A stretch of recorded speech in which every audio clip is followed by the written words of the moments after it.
Hi everyone. வந்து எங்கே வந்திருக்குன்னு பார்த்தோன்னா வர்மி கம்போஸ்டிங் யூனிட். இங்கே வந்து பார்த்தீங்கன்னா ஃபஸ்ட்டு வர்மி கம்போஸ்ட்னா என்னன்னு பார்த்துக்கலாம். வர்மி கம்போஸ்ட்னா அப்படின்னா என்னன்னா நியூட்ரியன் ரிச் சாயில் மென்யூர், அதாவது ஊட்டச்சத்து நிறைந்த மண்ணுன்னு சொல்லுவோம். ஃபஸ்ட்டு வந்து நம்ம எப்படி செய்யலாங்கிறத எளிமுறை விளக்கமாக பார்க்கலாம். ஃபஸ்ட்டு வந்து நார்மலாக நம்ம ஃபார்மில் இருக்க வேஸ்ட் எல்லாத்தையும் ஒரு லேயராக, அது வந்து கவுடன் சரி, அதாவது மாட்டோட சாணமோட கரைசல், அந்த கரைசலை வந்து நம்ம வந்து இதில் வந்து இன்னொரு லேயர் அப்ளை பண்ணிடணும்.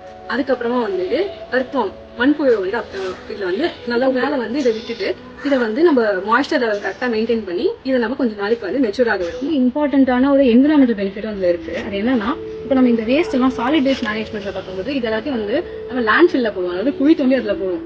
அதில் வர மீத்தேன் ப்ரொடக்ஷனை விட வெர்மி கம்போஸ்டிங்கில் பண்ணும்போது மீத்தேன் ப்ரொடக்ஷன் கம்மி, கிரீன் ஹவுஸ் கேஸ் எமிஷனை வந்து இதில் கம்மி பண்ணலாம்னு சொல்கிறாங்க.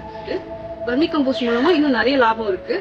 வர்மி கம்போஸ்டை பற்றி நல்லா தெரிஞ்சுக்கிறதுக்கு நாங்கள் ஒரு அவேர்னஸ் கேம்பெயின் ஒன்று நடத்துகிறோம். அது வந்து என்னைக்கு என்ன டீட்டெயில்ஸ் அப்படின்னு சொல்லிட்டு ஃபர்ஸ்ட் கமெண்ட்ல பின் பண்ணுறோம்.